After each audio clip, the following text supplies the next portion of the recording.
Y me gustaría comenzar con el versículo que va próximo a la oración y que pienso que es importante, ¿verdad? Esta próxima oración que va a ser de salvación y reconciliación, porque sabemos, ¿verdad?, que tenemos algún familiar, alguna amistad, un compañero de trabajo que nosotros quisiéramos, ¿verdad?, que conociera al Señor, se convirtiera, ¿verdad?, alguien que se ha apartado porque está herido por ciertas, ¿verdad?, situaciones que han pasado en alguna iglesia. Y la palabra del Señor nos dice en Hechos 16, 25 al 32. Pero a medianoche, orando Pablo y Silas, cantaban himnos a Dios, y los presos los oían. Entonces sobrevino de repente un gran terremoto, de tal manera que los cimientos de la cárcel se sacudían, y al instante se abrieron todas las puertas y todas las cadenas y todos se soltaron. Despertando el carcelero y viendo abierto las puertas de la cárcel, sacó la espada y se iba a matar, pensando que los presos habían huido. Mas Pablo clamó a gran voz, diciendo: no te hagas ningún mal, pues todos estamos aquí. Él entonces, pidiendo la luz, se precipitó adentro y temblando se postró a los pies de Pablo y de Silas. Y sacudiéndolos, les dijo: señores, ¿qué debo hacer para ser salvo? Entonces ellos dijeron: cree en el Señor Jesucristo y serás salvo tú y tu casa. Y le hablaron la palabra del Señor a él y todos los que estaban en su casa. Y en Romanos 10, del 9 al 13 dice, que si confesares con tu boca que Jesús es el Señor y creyeres en tu corazón que Dios le levantó de los muertos, serás salvo. Porque con el corazón se cree para justicia, pero con la boca se confiesa para salvación. Pues la Escritura dice: todo aquel que en él creyere no será avergonzado, porque no hay diferencia entre judío y griego, pues él mismo, que es el Señor de todos, es rico para con todos los que le invocan. Porque todo aquel que invocare el nombre de Jesús será salvo. Hermano, cuando yo me convertí, esto fue lo que yo proclamé, que si confesaré con mi boca, ¿verdad?, que el Señor es Jesús el Salvador, yo seré salvo. Así que esta oración es dirigida, ¿verdad?, a todas aquellas personas que no se han convertido al Señor y que tenemos quizás como le dije anteriormente, algún familiar que quisiera que sean salvos, alguna persona, alguna amistad, algún compañero de trabajo que aún todavía no cree. Así que sí, porque le pedimos, ¿verdad?, al pastor que si puede pasar para la oración de salvación y reconciliación. Gloria a Dios. Oramos. Una oración importante, porque de eso es que se trata. Señor y Padre Celestial, venimos ante tu presencia en esta noche, dándote gracias por la oportunidad de estar aquí. Esta oración para reconciliación y salvación, Señor. Gracias. Mira el texto que se ha expuesto de Pablo y Silas. Señor, ellos simplemente cantaban y daban gracias a Dios en momentos de dificultad, y todos los que estaban alrededor de ellos te conocieron, Señor, por su testimonio, Señor. Inclusive su testimonio fue más allá, que el mismo carcelero que les había hecho daño, Señor, le dice: no temas por tu vida, porque ha sido Dios que está aquí. Te pedimos, Padre, en el nombre de Jesús, tú conoces los familiares que podamos tener que aún no te conocen, Padre, o aquellos que te conocieron y se han apartado, Padre, en el nombre de Jesús. Pedimos que sean transformados, Señor, Aleluya. y reconciliados, Señor, que vengan a tu conocimiento y que nosotros seamos vehículos, Señor, seamos canal de bendición para esta vida, Señor, y que te puedan conocer como el único Dios verdadero. En el nombre de Cristo Jesús te lo rogamos. Amén. Amén. Amén. Creemos, ¿verdad?, por fe que Dios va a hacer la obra. Seguimos orando por todos aquellos, ¿verdad?, que aún no conocen al Señor o que de alguna u otra manera, por quizás su orgullo o su soberbia, no vienen al pie del Maestro. Así que seguimos orando por ellos. También en Efesios 6:12 dice, porque no tenemos lucha contra sangre ni carne, sino contra principados, contra potestades, contra los gobernantes de las tinieblas de este siglo, contra huestes espirituales de maldad de las regiones celestiales. También en Gálatas 5:1 nos dice, Cristo nos libertó para que vivamos en libertad. Por tanto, manténganse firmes y no se sometan nuevamente al yugo de la esclavitud. Esta oración es la oración de la liberación, que Dios rompa cadenas del alcoholismo, la drogadicción, adicción a las redes sociales o cualquier otra atadura, ¿verdad? Que el Señor tenga, que hay muchas, ¿verdad? Muchas cosas, ¿verdad? De las cuales nos apartan del Señor, ya sean también como las series, la serie televisiva, ya sea las novelas, ¿verdad? Así que todo aquello que nos impide alabar al Señor y tener alguna comunión con Él, ¿verdad? Puede alejarnos de la presencia del Señor. El manodito de la oración para liberación.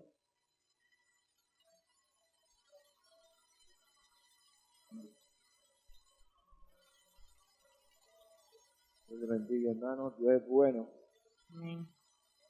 16 dice, sabiendo que el hombre no es justificado por las obras de la ley, sino por la fe de Jesucristo, cuando también hemos creído en Jesucristo para ser justificados por la fe de Cristo y no por las obras de la ley, por cuanto por las obras de la ley nadie será justificado.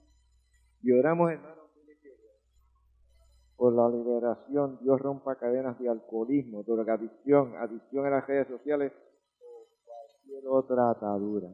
Dios es bueno y lo puede hacer. Oramos, Padre maravilloso Dios. Venimos delante de tu presencia, Señor. Todos reunidos aquí, congregados en un solo espíritu, Padre mío. Mira cómo está esa sociedad, Señor. Tú nos puedes ayudar. Todos estuvimos en un momento dado, Señor, haciendo las mismas cosas. Pero tú, Señor, con tu sangre preciosa, perdonaste todos nuestros pecados y nos sacaste, Señor. Y por la fe ahora te servimos, Señor. Por eso te pedimos, Señor, el que es adicto a las drogas, Señor, el que es adicto al alcoholismo, Señor, el que es adicto a las cosas esas del mundo, oramos por ellos, Señor, y creemos, Señor, que de la misma manera que lo hiciste con nosotros, también tú rescatas esas vidas, Señor. Lo pedimos, Señor, porque sabemos, Señor, que tú eres el Rey, Señor, que tú tienes poder para salvar y que por esa sangre derramada en la cruz del Calvario, todos tenemos, Señor, el derecho a venir a tus pies y ser salvos, Señor. Gracias te damos, Señor. Gracias, Padre mío, Señor, porque tú lo haces, Señor. Tráelos, Padre mío, Señor, y permite que den su testimonio de que tú, al igual que hiciste con nosotros, nos libertaste de las garras de Satanás, aleluya, del enemigo, Señor. Y ahora podemos darte gloria y honra a ti, Señor. Te damos gracias, Señor, por lo que hiciste por cada uno de nosotros. Y en el nombre del Padre, del Hijo y del Espíritu Santo oramos. Amén. Gloria a Dios. Aleluya. Así Qué sea. Bueno, Dios. Que Dios nos liberte, ¿verdad?, de todo aquello que nos impide acercarnos a Dios y que nos roba ese tiempo, ¿verdad?, de intimidad, de comunión, para estar en los pies del Maestro.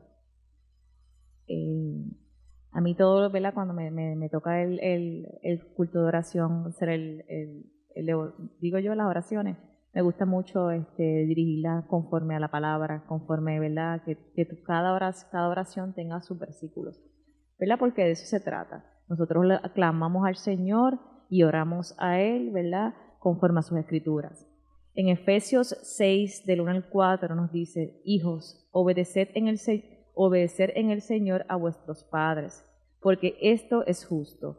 Honra a tu padre y a tu madre, que es el primer mandamiento con promesa, para que te vaya bien y sea de larga vida sobre la tierra. Y vosotros, padres, no provoquéis a ira a vuestros hijos, sino criarlos en disciplina y amonestación del Señor. También en el versículo Mateo, debo decir 19 del 4 al 6, nos dice, Él respondió, les dijo, ¿no habéis leído que Él que el que los hizo al principio, varón y hembra, los hizo. Y dijo, por esto el hombre dejará padre y madre y se unirá a su mujer, y a los dos serán una sola carne. Así que no son ya más dos, sino una sola carne. Por tanto, los que Dios juntó no los separa el hombre. Esta oración es por la familia, ¿verdad? Por los hijos y por los matrimonios, para que Dios mantenga la unidad, la familia, y por los hijos y también por la familia extendida, ¿verdad? Porque muchas veces la familia está dividida, ya sea por los hermanos o por los tíos o por los sobrinos, ¿verdad? Y doy énfasis a la familia extendida, ¿verdad? Porque muchas veces oramos por los hijos y por mamá y papá, pero también nosotros queremos, ¿verdad?, que toda nuestra familia extendida, ¿verdad?, conozca de la presencia del Señor.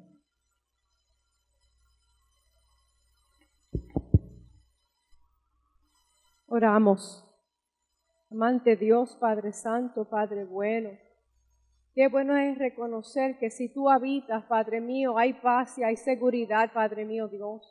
Tu palabra nos ha enseñado cómo criar a nuestros hijos, Padre amado. Tú nos has enseñado, Padre mío, que es a través del amor, Padre mío. Oh Señor, que seas tú obrando en los matrimonios, en nuestros hogares, Padre Santo. Con nuestros hijos, Padre, danos la sabiduría que necesitamos, el entendimiento, Padre. Ese amor, Padre, que ellos puedan sentir en nosotros, Señor. Tu palabra nos ha enseñado que es a través del amor que podemos lograr todo, Señor. Amén. Porque en el verdadero amor está la paciencia, Señor amado. Está la benignidad, Señor. Oh, Padre mío, en ti tenemos todo, Padre. Nosotros podemos atar al hombre fuerte, Señor, a través de tu palabra, Señor.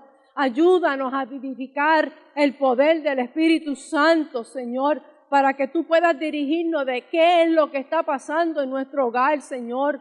Porque tú nos hablas, tú nos diriges, Padre. Tú nos enseñas, Señor, para que nosotros podamos hacer tu voluntad, Señor. Es necesario buscar en ti la respuesta. Oh, Padre mío, que cada matrimonio pueda entender que tú haces falta en el hogar, Señor, para que tú nos dirijas, Padre, para que tu amor, Señor, pueda ser reflejado a través de todo lo que hagamos, Señor, de cómo hablamos, Señor, cómo los corregimos, Señor amado, cómo los disciplinamos, que es necesario, Señor. Pero si lo hacemos por tu palabra, Señor, habrá victoria porque es una promesa que tú nos has dado.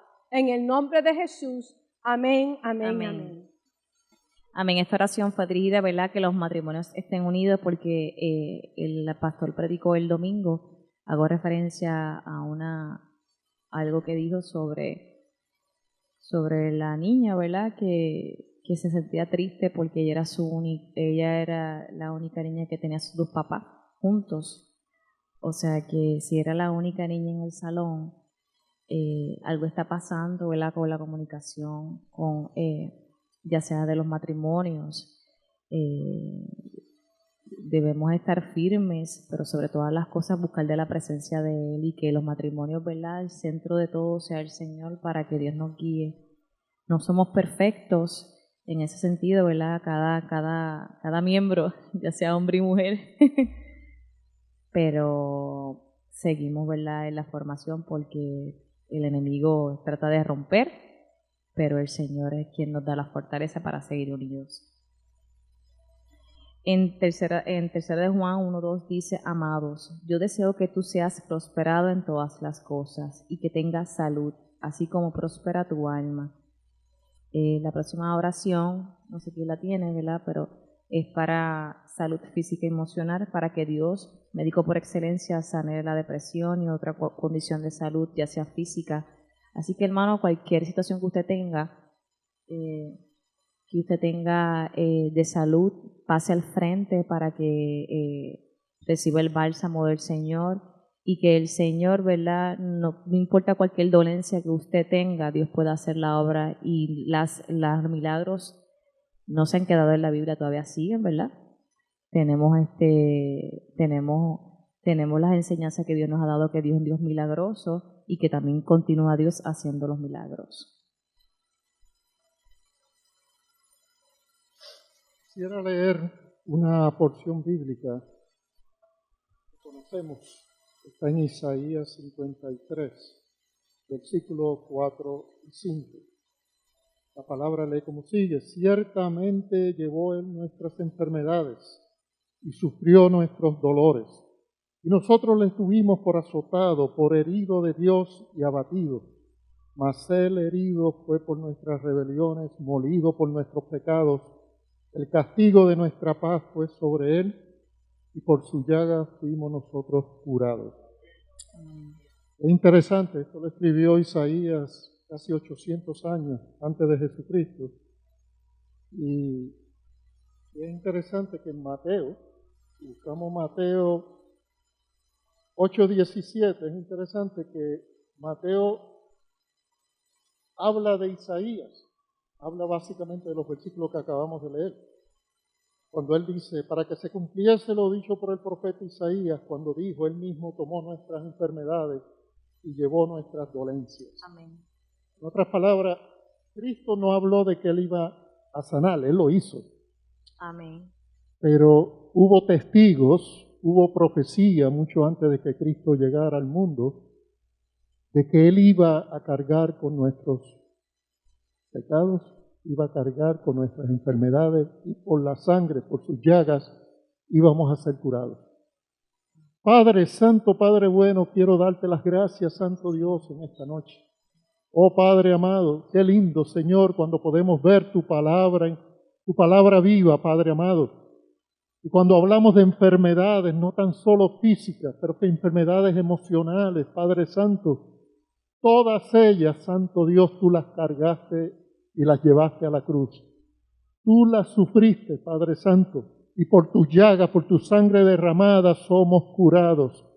Esto ocurre, Santo Padre, cuando tenemos fe en ti, fe en tu Hijo, fe en lo que Él hizo, en lo que Él le enseñó, en lo que Él vivió, Padre Santo, y el poder del Espíritu Santo que nos da a cada cual, Padre amado, el poder interceder por otros, Santo Dios.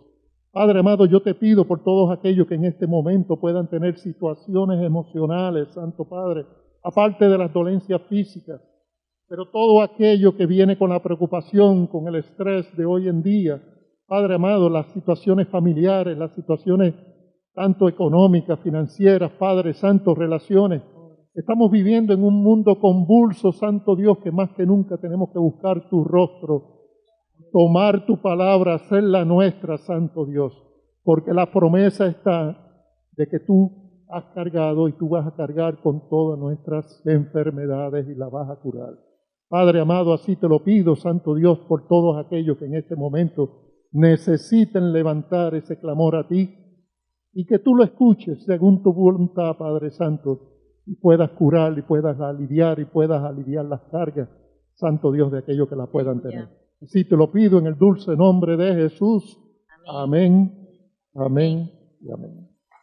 Amén, gracias al Señor, ¿verdad? Hermano, no importa por la situación que usted esté pasando, ya sea emocional, Dios hace la obra. Pídale al Señor que Dios le dé la sanidad, al igual que de salud. Pero mientras tanto, ¿verdad? Dios puso esos médicos para que entonces usted pueda tener su tratamiento. Ahora vamos para la oración de las ofrendas. Vamos a estar orando por ellas. Amantísimo Padre Celestial, gracias te damos, Señor, por este momento, Señor, de oración y comunión contigo, mi Dios. Gracias te damos, Jehová, porque podemos clamar a ti directamente, Señor. Gracias te damos por la salvación, Señor, porque tenemos la oportunidad también de reconciliarnos contigo, Dios. Libértanos, Señor. Gracias te damos, Señor Padre, porque tú, Señor Jesús, podemos acudir a ti, Señor, en momentos de enfermedad, Señor, porque sabemos que tú eres un médico por excelencia, mi Dios. Gracias te damos por la familia, Señor, por los matrimonios, Señor, de esta iglesia, Señor. Te pedimos, Señor, de manera especial, Señor, que tú nos toques a cada uno de nosotros, mi Dios. Mira el ministerio de matrimonios también, mi Señor Jesús, Padre. Gracias te damos por los hermanos, Señor, por los líderes, Señor. Ahora te pedimos que tú bendigas estas ofrendas, Dios, Padre, y que las utilices conforme a tu divina voluntad. Gracias te damos, mi Señor Jesús. Amén. Hermana Elizabeth, unos alabanzas.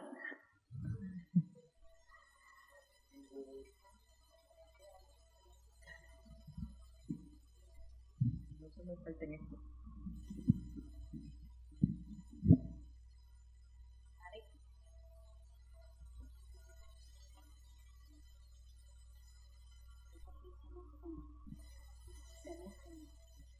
Somos Uno en Cristo, somos uno solo. Somos uno en Cristo, somos uno solo. Un solo Dios, un solo Señor, una sola fe, un solo amor, un solo bautismo, un solo Espíritu, y ese es el Consolador. Somos uno en Cristo, somos uno solo. Somos uno en Cristo, somos uno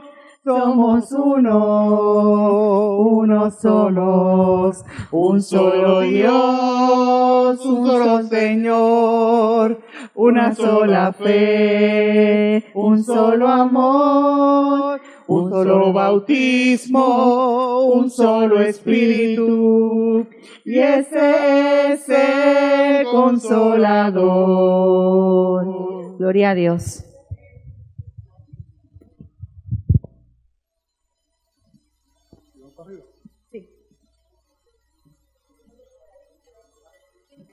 Buscando una paleta.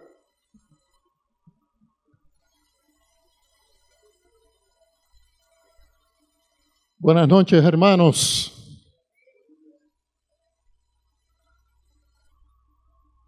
Qué bien se ven, pero se ven lejos. Ajá. Hoy vamos a tener la asistencia del grupo técnico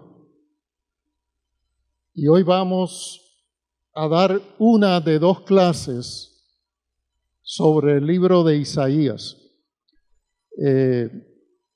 La situación que tenemos ahora mismo en el área de educación cristiana, que se han retrasado la llegada de unos expositores, hemos tomado unas cuantas clases con temas libres. Así que hoy martes y el próximo martes vamos a hablar del libro de Isaías. El libro de Isaías es uno de mis libros favoritos. Siempre yo he tenido una sensibilidad particular, vamos a llamarlo así, porque el libro de Isaías, mucha gente, muchos estudiosos, lo describen como el quinto evangelio.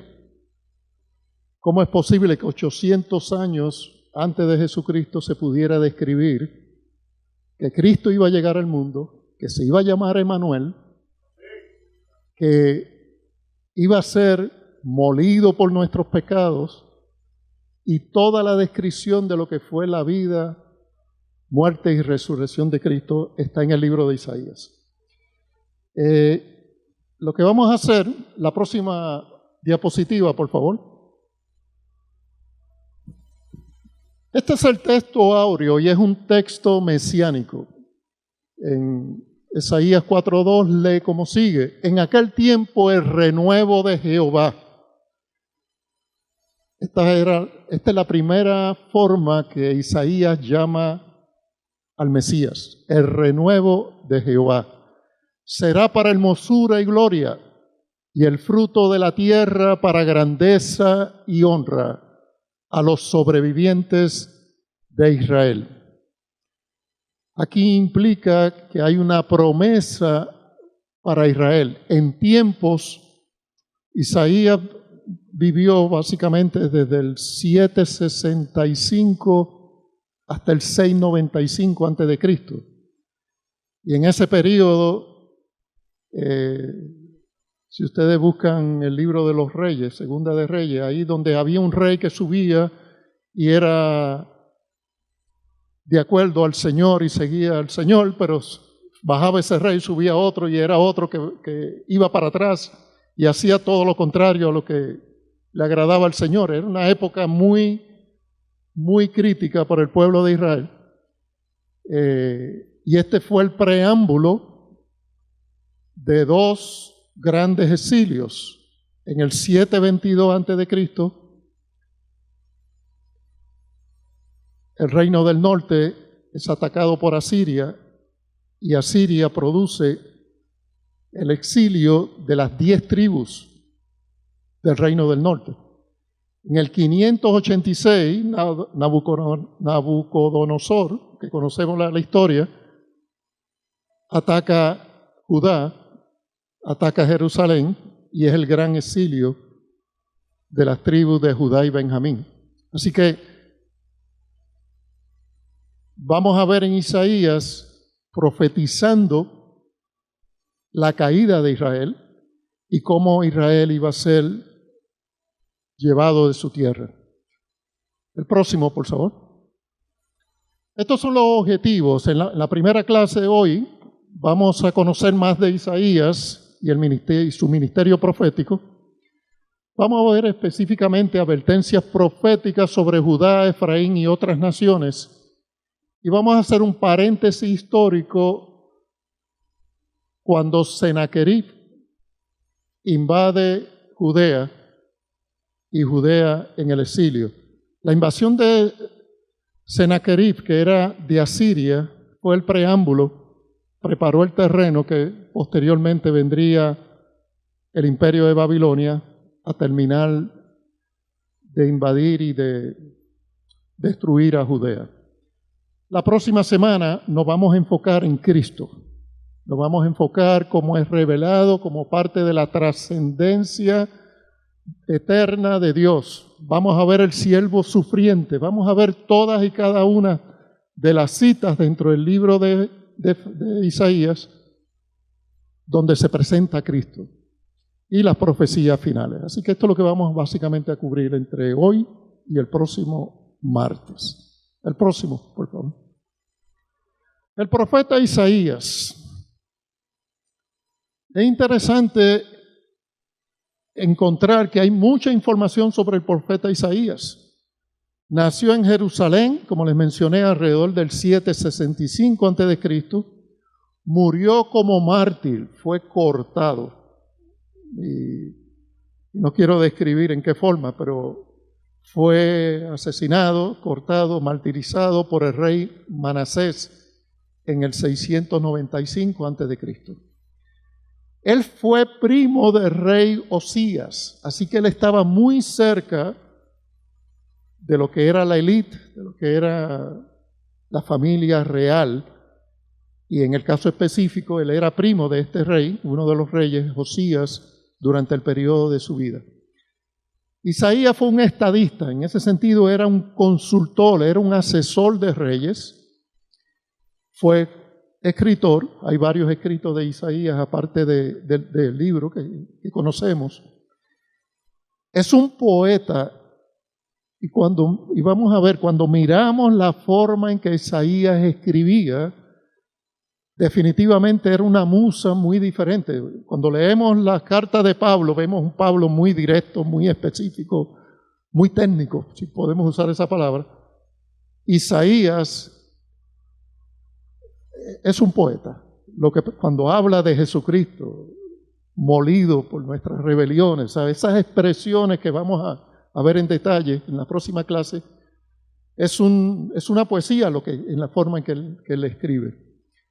Como mencioné, vivió e interaccionó con 4 reyes de Israel: Usías, Jotán, Acaz y Ezequías. Su ministerio se extendió por casi 50 años, desde la postrimería del rey Azarías, siendo joven, hasta el comienzo del reinado de Manasés, que él encuentra su muerte.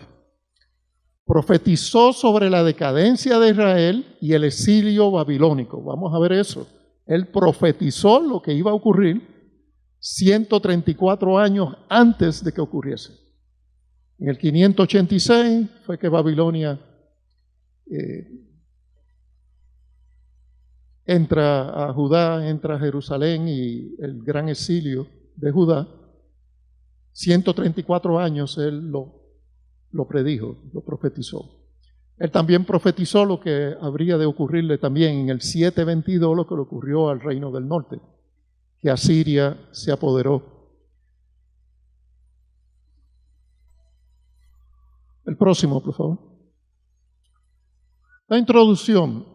El profeta Isaías es conocido como el príncipe de los profetas, firme opositor de las alianzas de los reyes de Judá con reinos extranjeros, buscando protección, y llamaba a la alianza y confianza con Dios. Este era el tiempo donde reyes de Judá se unían con el rey de Asiria para defenderse del reino del norte, o se trataban de asociar con Egipto en contra de los asirios. Siempre había unas triangulaciones donde reyes se llegaban a acuerdos, ¿no? Isaías se opuso y se oponía continuamente a esto. ¿Por qué? Él, como profeta de Dios, hubieron situaciones de peligro para Judá, donde se quiso hacer alianza, y él intervino, y lo que hizo fue: busquemos a Jehová y roguemos a Jehová, y Él nos sanará, Él nos curará, Él nos mantendrá vivos, Él acabará con nuestros enemigos. Así que específicamente él estaba todo el tiempo en contra de estas alianzas que los reyes de Judá querían hacer. Se opuso a la alianza de Acaz con Asiria en contra del reino del norte, así como la alianza de Ezequías con Egipto en contra de Asiria. Así que siempre había un pleito en el vecindario, y podemos llamarlo así. Su estilo de escritura, como lo mencioné ahorita, es de gran precisión y estilo. Sus escritos contienen una composición armoniosa de imágenes grandiosas. Por ejemplo, expresiones como el texto áureo 4.2, el renuevo de Jehová para hermosura y gloria. En el 6.8, después oí la voz del Señor que decía: ¿a quién enviaré? Respondí: heme aquí, envíame a mí. Esa expresión que la usamos mucho cuando hacemos llamados, poner las manos en el arado. Isaías fue el primero que la habló, y en la forma que lo expresó.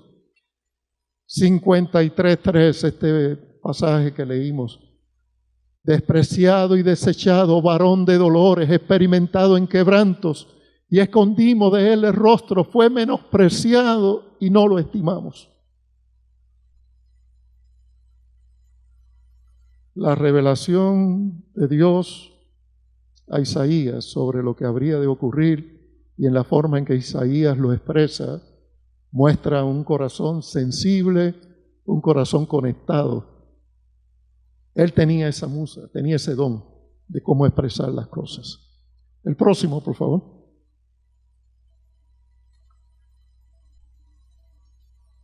El próximo, sí. Ok, vamos a entrar en advertencias proféticas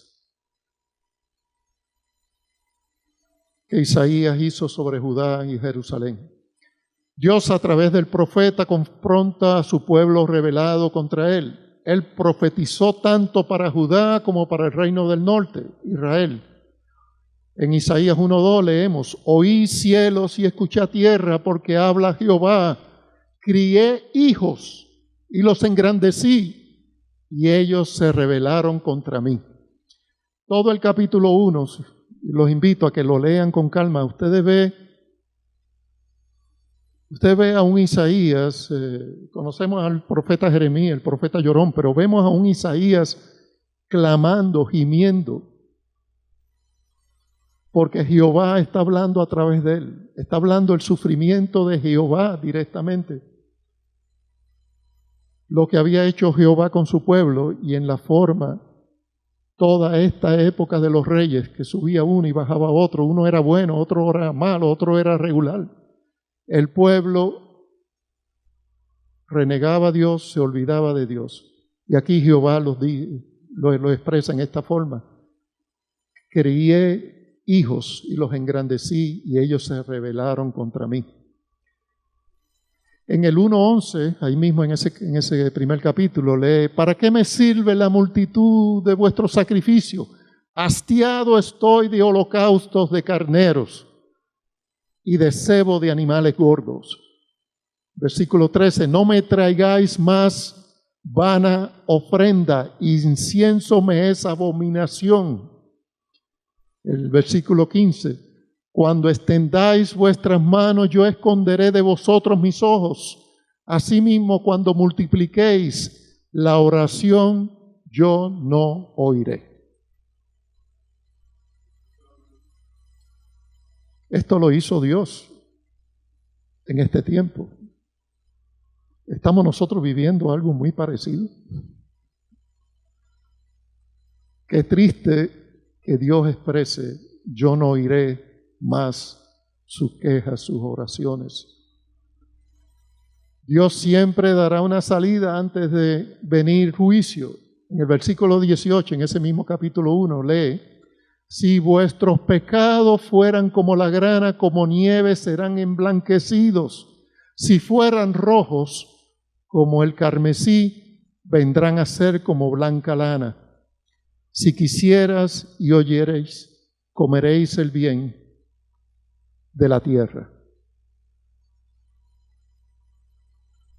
Vemos en la palabra como en las quejas del Señor, Él expresa su decepción, Él expresa su frustración, si podemos llamarlo así. ¿Cuántas veces hemos leído cuando Jehová ha dicho, me he arrepentido de haber creado al hombre? Pero siempre hay un pasaje, hay un versículo de esperanza. Pero no debemos estar tentando y volviendo a fallar y volver a fallar al Señor, porque Él es Dios, y va a ser Dios y seguirá siendo Dios. Pero vemos en este tiempo la crisis en el pueblo de Israel. El próximo, por favor.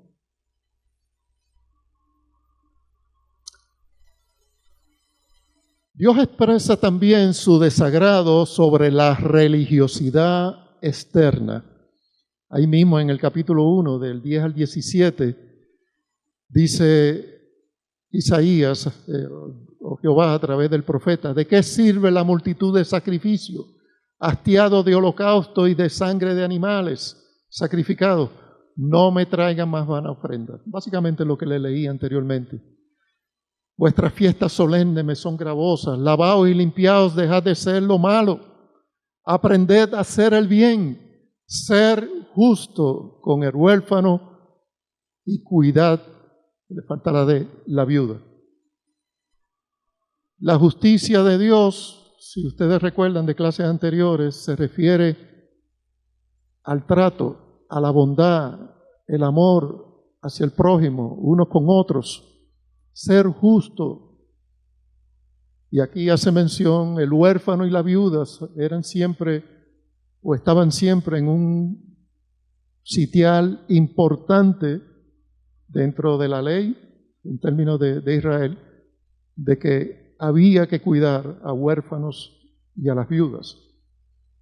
Y ese mensaje aplica al día de hoy. Nosotros como iglesia, como comunidad de fe, como cuerpo de Cristo, es una de las asignaciones que tenemos, cuidar de aquellos en la grey que necesiten ser cuidados.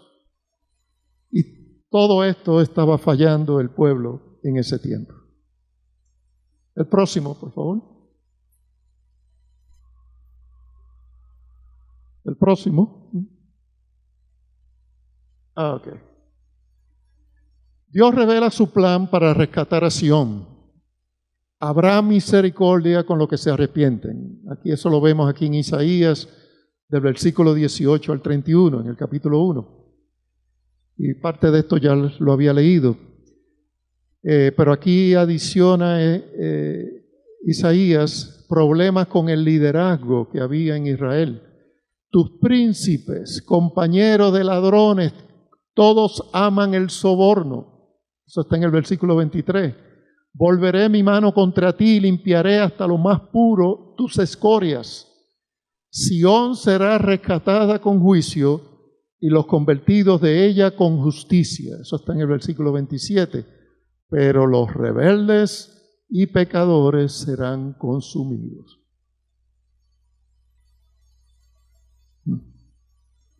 tenemos problemas con nuestros líderes también, ¿verdad? Tenemos que orar mucho por ellos. Y este ha sido siempre un problema.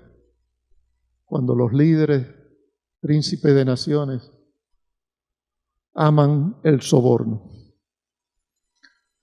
El próximo, por favor.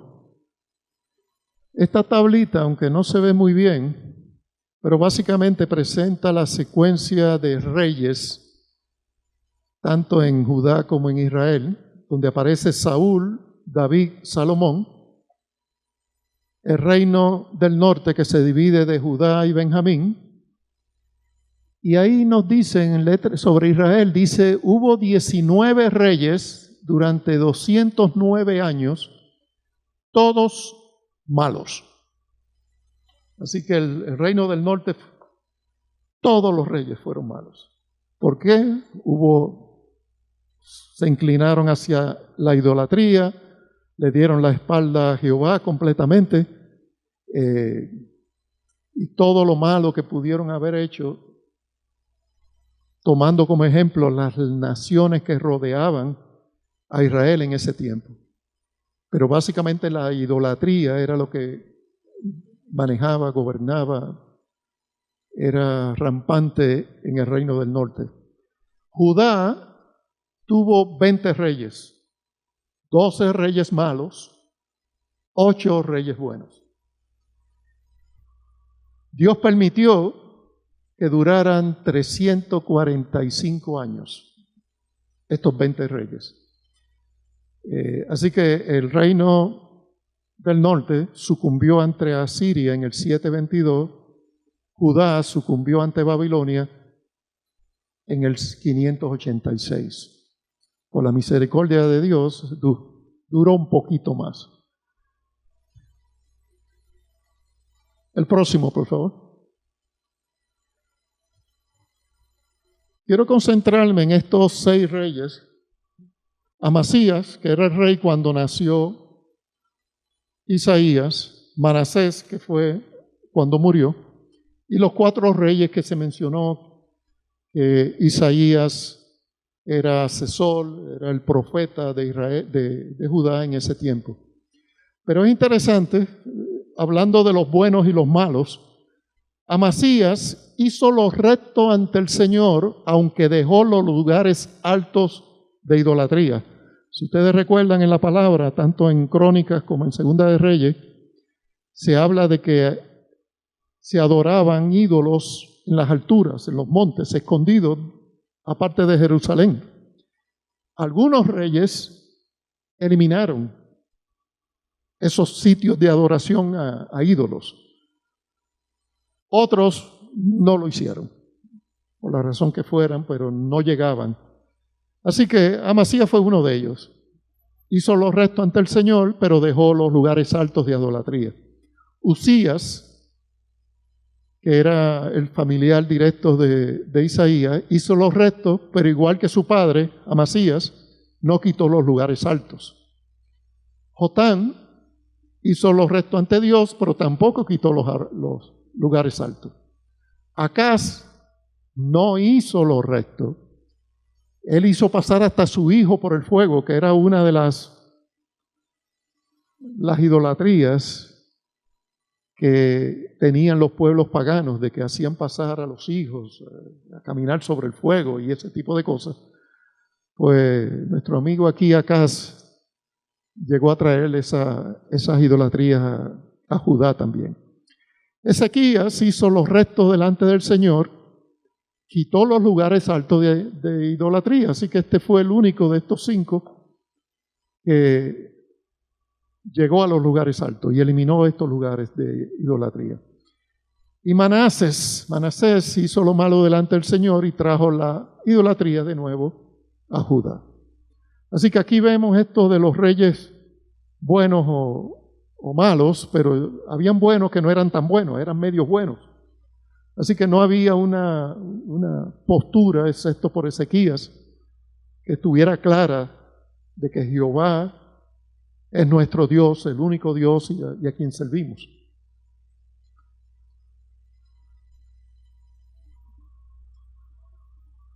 El próximo, por favor.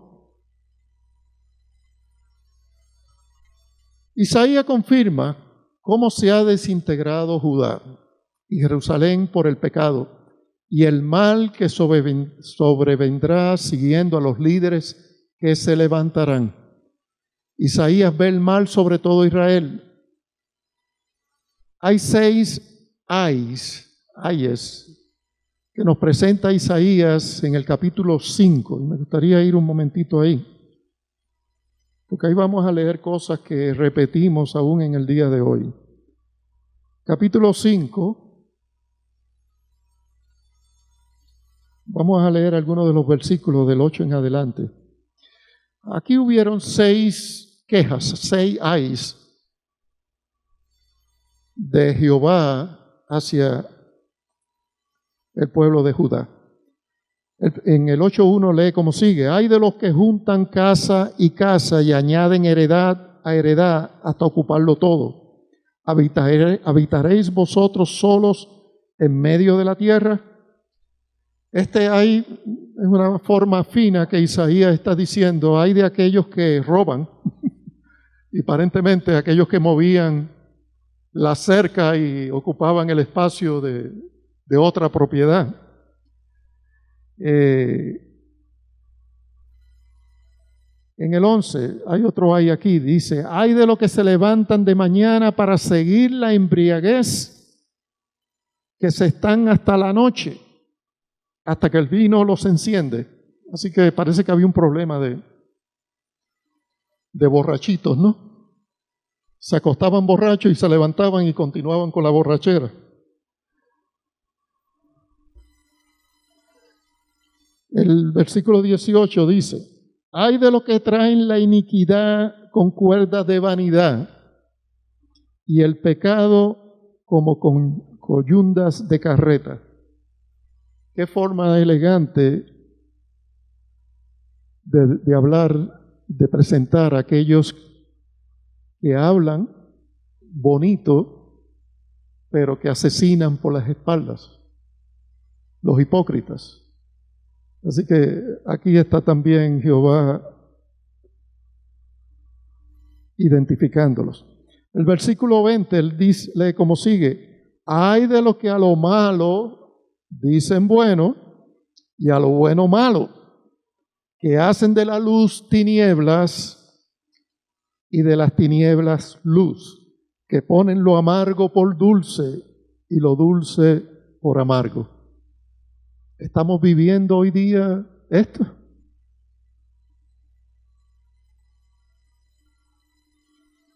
La palabra escrita hace 2800 años tiene vigencia en el día de hoy. Y básicamente estas son descripciones de los comportamientos humanos que destruyen no tan solo la iglesia, la sociedad, los pueblos, las naciones. Yo creo que si miramos, a mí no me gusta ver noticias, pero cuando miramos las noticias de lo que está ocurriendo hoy en día, yo le mencionaba a Carmen, creo que ayer o esta mañana, vemos cómo generaciones que están subiendo, que no han conocido el sufrimiento, que no han conocido las guerras, que no han conocido lo vano, lo superficial, lo que crea guerras en muchas ocasiones. Y vemos cómo la gente no aprende de la historia.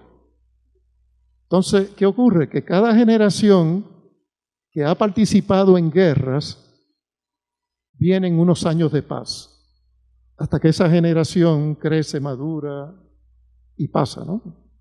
Entonces, las generaciones que vienen detrás, que no aprenden nada de la historia, que no estudian la historia, vemos cómo vuelven a cometer los mismos errores, las mismas actitudes que creó las guerras anteriores. Y eso lo estamos viviendo ahora mismo. La situación en Rusia, con Ucrania, las situaciones de persecución, las situaciones dentro de Estados Unidos. que se ha levantado, ¿sabe? Siempre ha existido el racismo, siempre ha existido, pero de momento se ha destapado en una forma impresionante.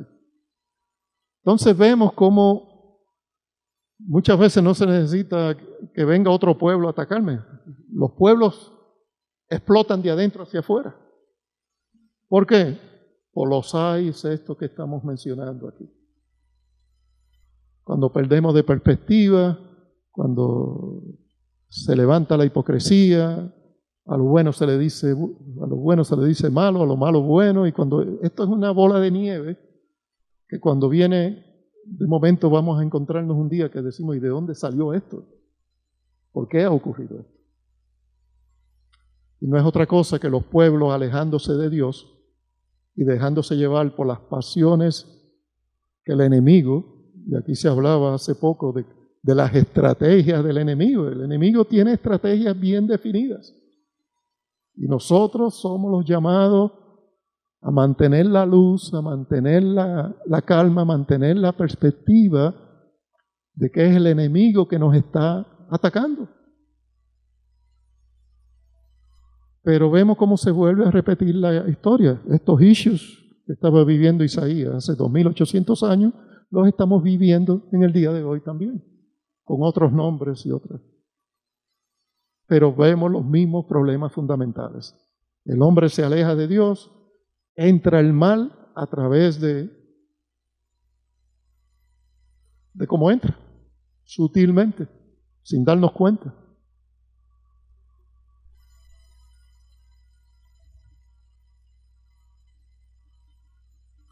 El último ay, que es el versículo 21, lee como sigue: ay de los sabios en sus propios ojos y de los que son prudentes delante de sí mismos. Aquellos que se creen que lo saben todo, que no tienen que aprender nada, que no tienen que someterse a nada. La soberbia que se levanta, la altivez. Esas son las armas favoritas del enemigo. Esto existía y esto sigue existiendo.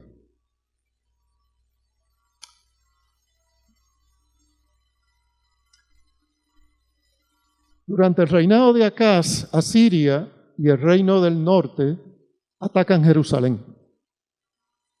Dios protege a su pueblo. No la pueden tomar. En medio de este mensaje, Dios revela a su Hijo que nacerá de virgen. Es interesante, y esto lo vamos a ver el próximo martes.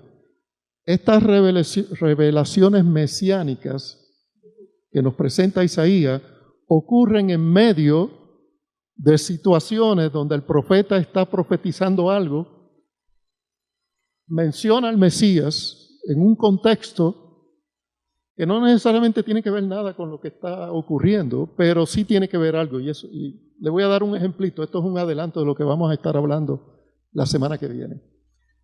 En el capítulo 7, el 7:1, Siria y el reino del norte, en este caso Efraín, atacan a Judá. Dios envía al profeta Acaz para dejarles saber que no prosperará esta alianza en contra de Judá.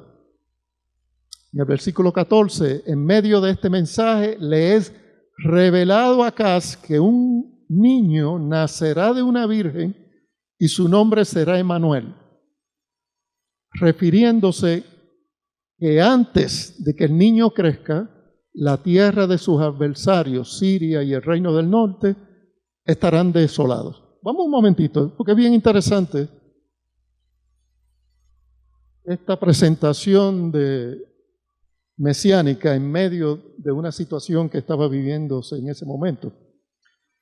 Como leí en el 7:1, habla que en los días de Acaz, rey de Judá, el rey de Siria, y Peca, hijo de Ramalías, rey de Israel, subieron contra Jerusalén.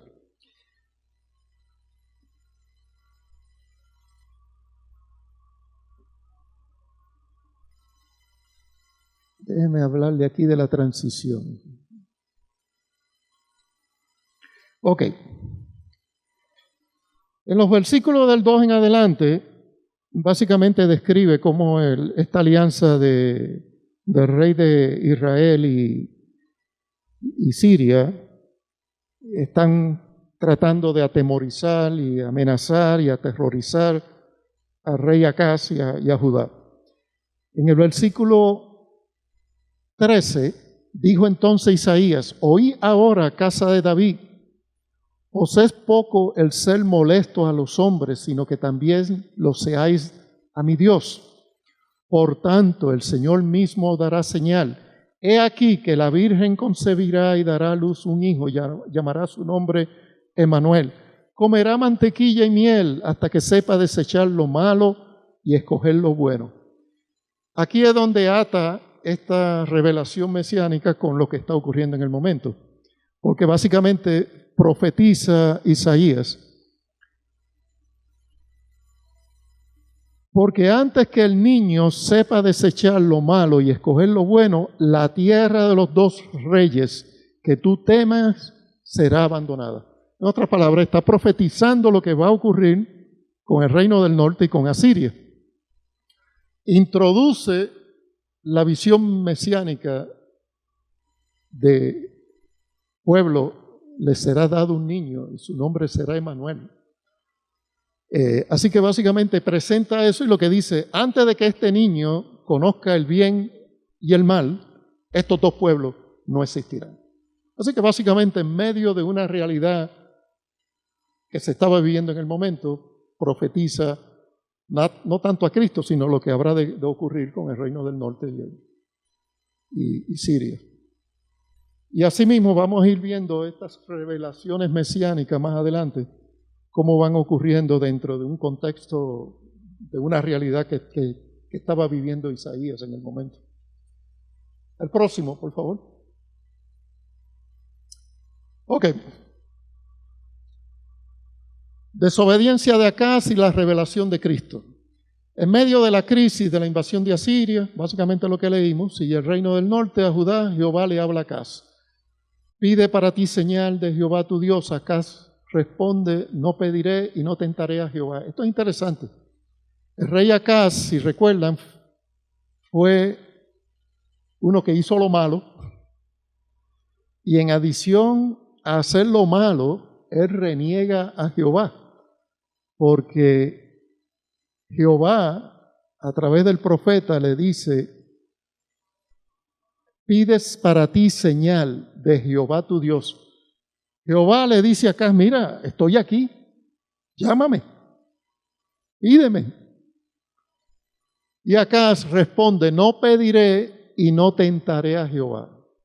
A pesar de Jehová estarle extendiendo una mano, él reniega a Jehová. Yo creo que en eso el individuo no tuvo mucha oportunidad. Jehová, a través del profeta, le profetiza que habrá de nacer un niño llamado Emmanuel, lo que leímos hace poco.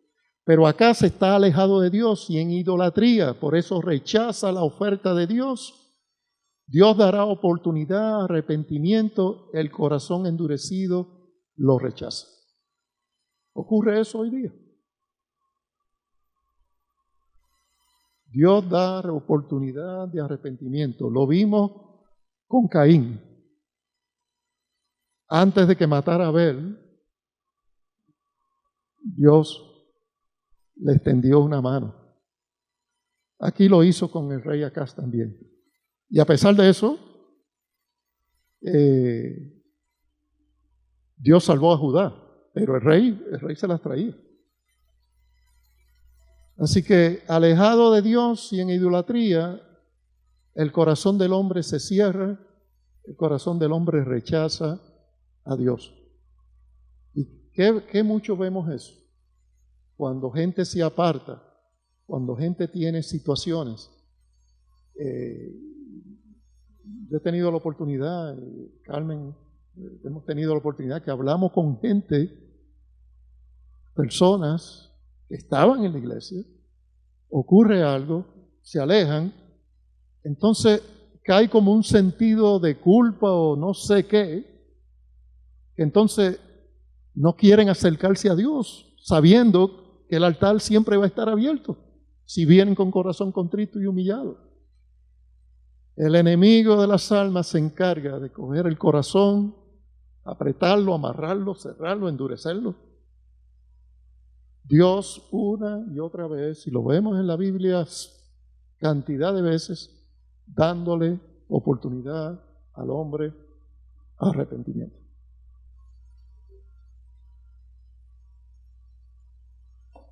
Próximo, por favor. Isaías profetiza sobre el mundo conocido de aquel tiempo. Sus palabras aún resuenan hoy hasta la segunda venida de Cristo. La Babilonia de aquel tiempo será destruida por los medos y no se levantará más. Eso está en Isaías 13, del 17 al 22. Vamos a buscarlo un momentito. Isaías 13, 17.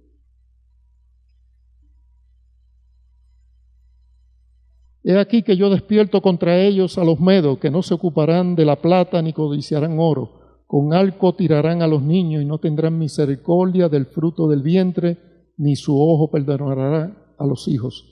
Y Babilonia, hermosura de reinos y ornamento de la grandeza de los caldeos, será como Sodoma y Gomorra, a la que trastornó Dios.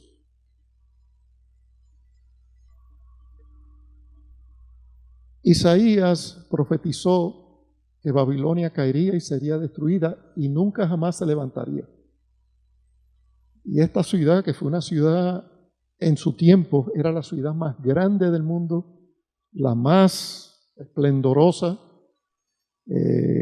Claro, era también el pináculo de idolatría y de poca vergüenza. El uso del término Babilonia para definir lo malo, lo perverso, era por cómo se vivía en Babilonia. Y yo leí unas porciones históricas. Las mismas personas de otros reinos fuera de Babilonia que vivían en idolatría se escandalizaban al ver lo que hacían los babilónicos. Y cuando la compara con Sodoma y Gomorra, la cuestión de la promiscuidad sexual por un lado, pero la promiscuidad homosexual por otro.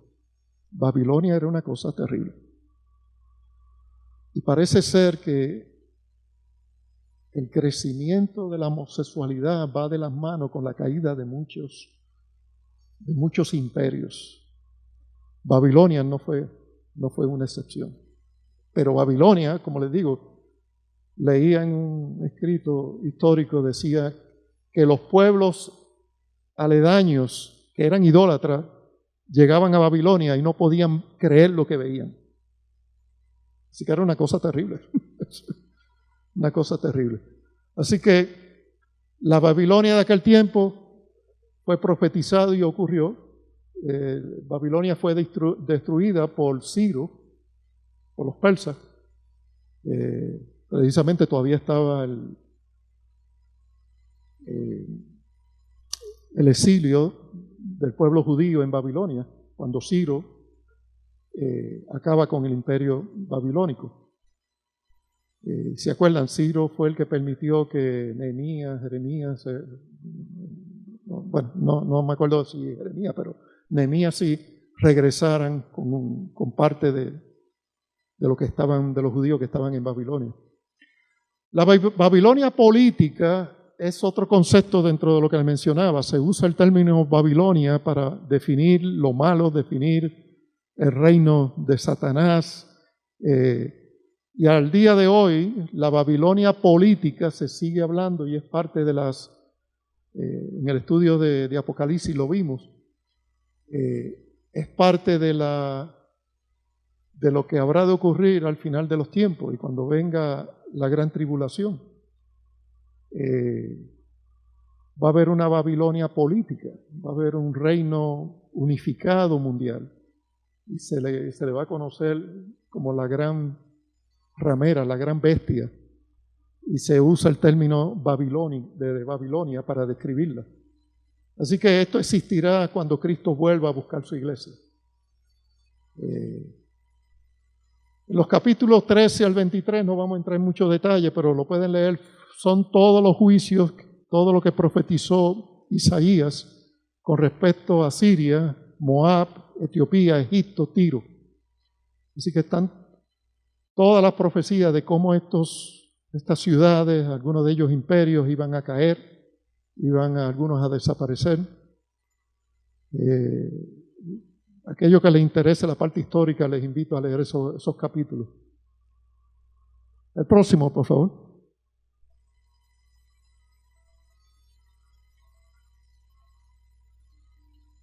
Ok, vamos al juicio sobre Israel.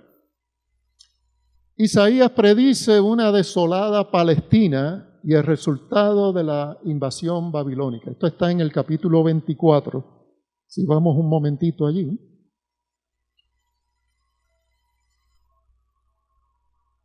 Capítulo 24, versículo 1 empieza: He aquí que Jehová vacía la tierra y la desnuda, trastorna su faz y hace esparcir a sus moradores.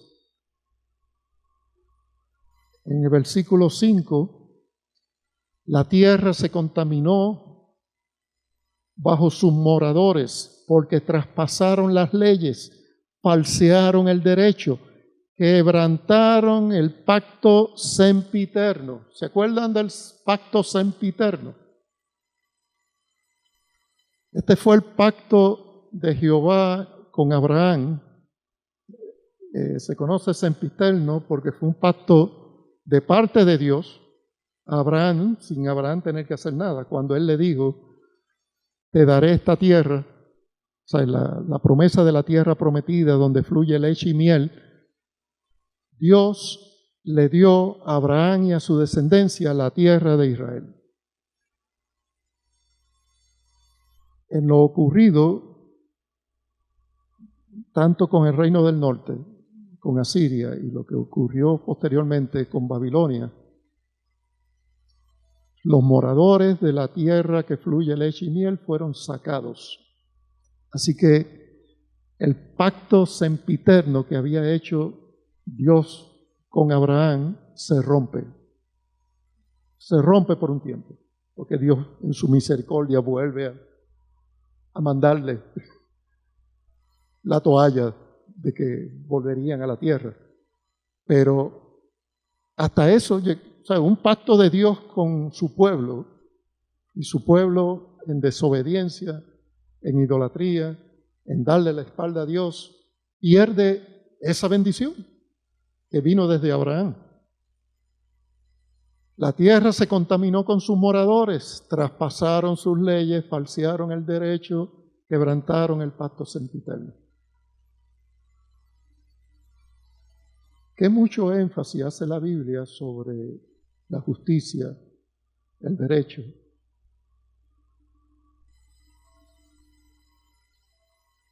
Las leyes. Y cuando vemos que los pueblos empiezan a trastocar las leyes, a no respetarlas, a querer hacer lo que le venga en gana, a lo bueno le dicen malo, a lo malo bueno. Y tuvimos un presidente en Estados Unidos que quiso robar las elecciones, cambiar las leyes. Cuando estas cosas son permitidas, empieza el comienzo del final. Y esta ha sido la historia en todos los imperios que han pasado sobre la tierra. Ha habido implosión, se han explotado de adentro para afuera. Y la palabra recalca la justicia, el hacer el bien, las leyes, el orden. Y el hombre se encarga de hacer lo que le da la gana, no obedecer.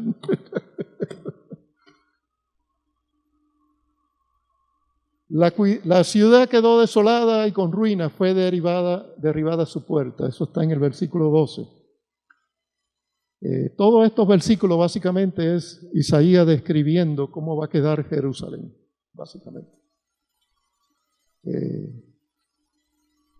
Y lo predijo 130, 140 años de que ocurriese.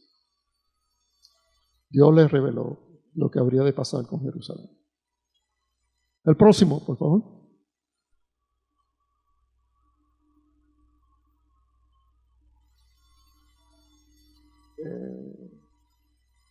Okay. Asiria intenta tomar a Judea. Sennacherib, rey de Asiria, invade Judea y se apodera de las ciudades fortificadas excepto Jerusalén.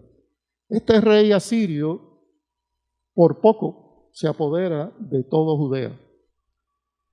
Eso está en el capítulo 36. Rodean a Jerusalén y tratan de amedrentar a Ezequías. ¿Se acuerdan que Ezequías del grupo de los 6 fue el único recto y que quitó los altares a ídolos? Así que Ezequías llama a Isaías para interceder a Jehová. Por medio del profeta, Jehová promete liberación. Eso está en el capítulo 37, del 1 al 7. Aquí está interesante. Ezequías, vestido de cilicio, también va al templo. Ya Dios, Jehová, le había profetizado que Jerusalén, que Judea sería liberado. Pero Ezequías no se quedó ahí. Ezequías fue al templo, fue a orar y presentar al Señor una carta que le mandó el rey Sennacherib. Básicamente, cuando Sennacherib estuvo un proceso, y eso lo pueden leer con calma en este capítulo 36 y 37, estos reyes usaban mucha psicología. Por ejemplo, rodeaban una ciudad y mandaban emisarios diciendo: no crean en su rey ni en su Dios, porque el rey de acá va a acabar con todo, es más poderoso. Era una guerra psicológica lo que ocurría. Y básicamente Ezequías le contesta a estas amenazas y Sennacherib contesta por escrito. Así que hay un escrito que es el que lleva Ezequías al templo. Y Dios, por medio del profeta, contesta la oración de Ezequías. Y mire cómo lo contestó: envió al ángel de Jehová y destruyó todo el ejército de Sennacherib.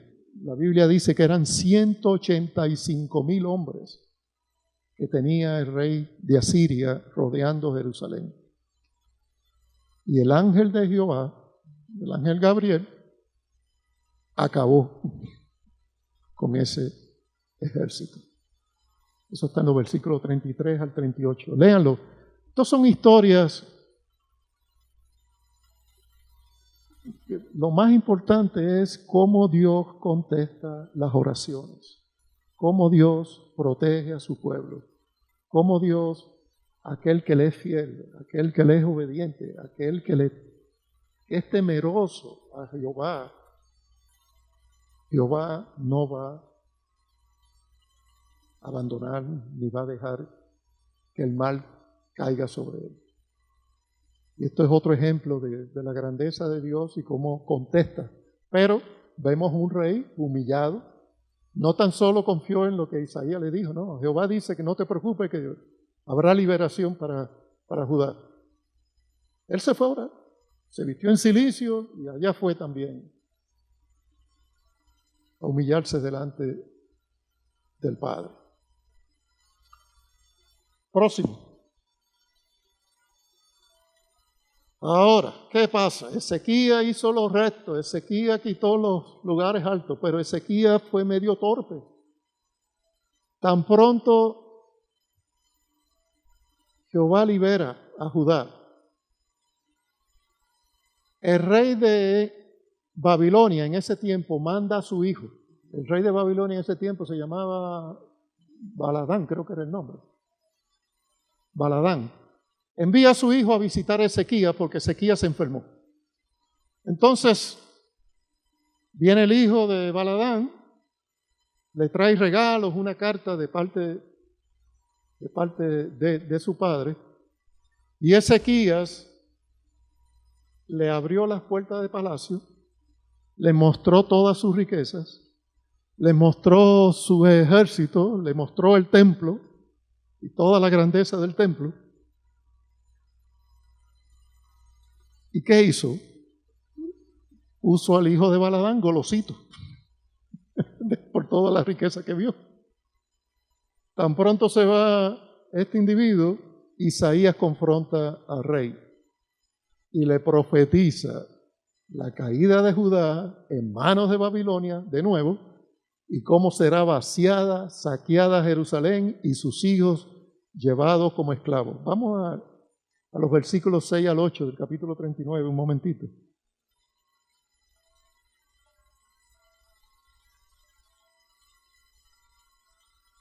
Capítulo 39, del 6 al 8. Bueno, vamos un poco antes, vamos al 3, vamos a leer del 3 al 8. Entonces el profeta Isaías vino al rey Ezequías y le dijo, ¿qué dicen estos hombres y de dónde han venido a ti? Y Ezequías respondió, de tierra muy lejana han venido a mí, de Babilonia. Dijo entonces, ¿qué han visto en tu casa? Y dijo Ezequías, todo lo que hay en mi casa han visto y ninguna cosa hay en mis tesoros que no les haya mostrado. ¿Será torpe el individuo? Entonces dijo Isaías a Ezequías, oye palabra de Jehová de los ejércitos, he aquí vienen días en que será llevado a Babilonia todo lo que hay en tu casa y lo que tus padres han atesorado hasta hoy. Ninguna cosa quedará, dice Jehová. De tus hijos que saldrán de ti y que habrás engendrado tomarán y serán eunucos en el palacio del rey de Babilonia. Y dijo Ezequías a Isaías, la palabra de Jehová que has hablado es buena. Oigan esto. Y añadió, a lo menos haya paz y seguridad en mis días. En otras palabras, ok, mientras yo tenga paz, pues, la soberbia y la altivez acaba con el mejor, ¿sabes? Y más aún, decir que habrá paz en mis días, en otras palabras, que los que arreglen lo que vienen más adelante. ¿Sabes? ¿Dónde está la humildad, la sencillez? Esto lo profetizó Ezequías 130 años y 130 años más tarde ocurrió. Isaías. Sí. La soberbia y la altivez siempre están ahí. El enemigo siempre busca la forma. Próximo.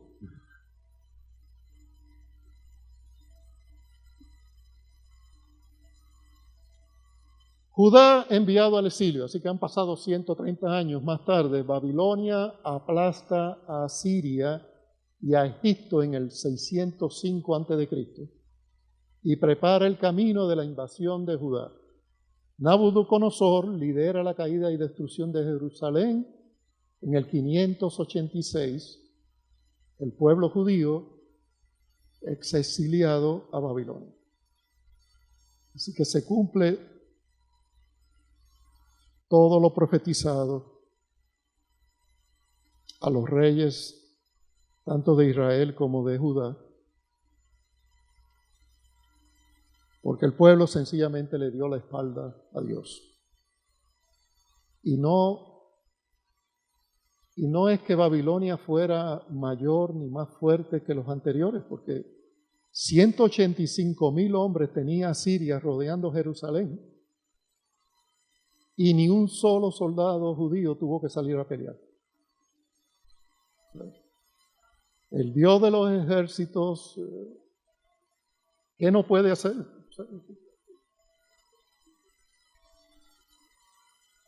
Pero si le damos la espalda, allí acabaremos. En resumen, el próximo, por favor.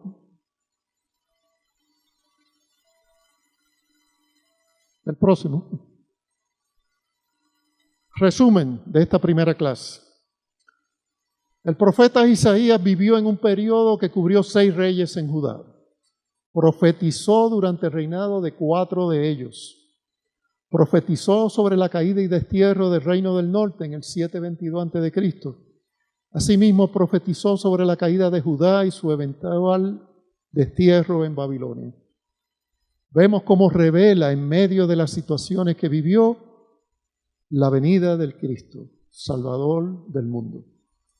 Y en eso nos vamos a concentrar el próximo martes. Así que gracias, hermanos. Muchas bendiciones.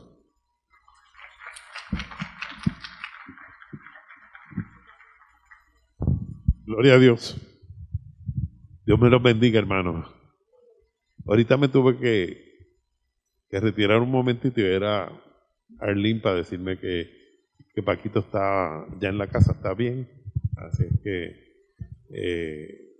gracias al Señor todo salió bien. Cuando nuestro hermano hablaba de los tiempos de guerra y de la generación en generación, ¿verdad? Siempre el cristiano dice, estamos nosotros en el medio. Pero ¿qué hay para el cristiano en el tiempo de guerra? Victoria. Entonces me acordé de un pasaje bíblico para terminar en esta noche. Está en Segunda de Crónicas, capítulo 20, versículo 22, que dice que en medio de una emboscada que tenían a Moab, dice, y cuando comenzaron a entonar cantos de alabanza, su pueblo, Jehová puso contra los hijos de Amón y de Moab y del rey del monte de Seir, las emboscadas de ellos mismos que venían contra Judá y se mataron unos contra otros. Esa es la promesa del medio de este mundo con tanto caos que estamos viviendo, que siempre hay una promesa para el pueblo del Señor. Así es que dice que ellos eran muchísimo más, un ejército 3 veces más grande que el ejército que estaban atacando, y los rodearon. Y yo no sé qué pasó, si fue que Jehová los aplastó y las balas o lo que fuera pasó de un lado a otro, pero se mataron unos contra otros. Jehová siempre quiere hacernos bien. Vamos a estar de pie. Yo sé que hay muchas peticiones. Hemos estado orando al principio, ¿verdad? Y aquí estuvimos desde las 5:30 en oración. Así es que pedimos que oren por el culto del domingo, que vamos a tener unos bautismos. Así es que, y Santa Cena, para que todos podamos gozarnos en esa fiesta. ¿Habrá alguna petición especial? Por el que donaste sangre, ¿verdad? ¿Qué condición tiene?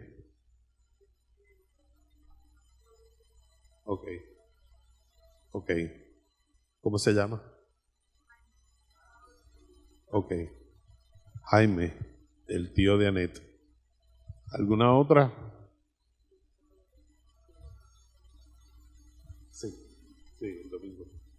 Sí, lo anunciamos el domingo. Un amigo de nosotros que va para 28 días hospitalizado con COVID y no ha mejorado. Está extubado, pero todavía no puede respirar por sí solo. Así es que también.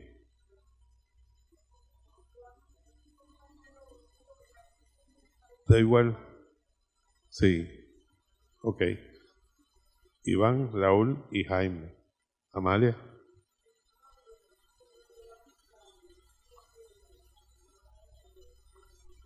Ok. Amén.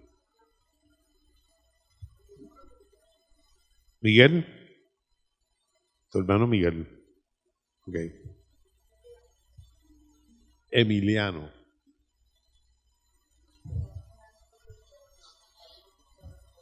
Sí. Ok. Pues yo le voy a pedir a Wandy que pase a hacer esta oración un momentito. Ven aquí, manecita. No me mires mal. Querido Padre Celestial, te adoramos, te bendecimos, te damos gracias porque tú eres bueno, porque tu misericordia es para siempre. Señor, ¿a quién vamos a ir si tú eres el único que nos das la palabra de vida? Señor, tú has oído los nombres. Desnuda tu brazo fuerte, Señor, a favor de estas personas, Padre. Gracias te damos por esta casa, porque podemos venir aquí a clamar los unos por los otros, Dios del cielo. Gracias, Dios, gracias. En el nombre de Cristo Jesús, Señor Dios nuestro. Amén. Bendito el nombre de Jesús. Jehová te bendiga y te guarde. Jehová haga resplandecer su rostro sobre ti y tenga de ti misericordia. Jehová alce sobre ti su rostro y ponga en ti paz. Hermano, Dios me lo bendiga. Sigamos en comunión. Muchas gracias. Qué pueblo bonito, ¿verdad? Un grupito bonito.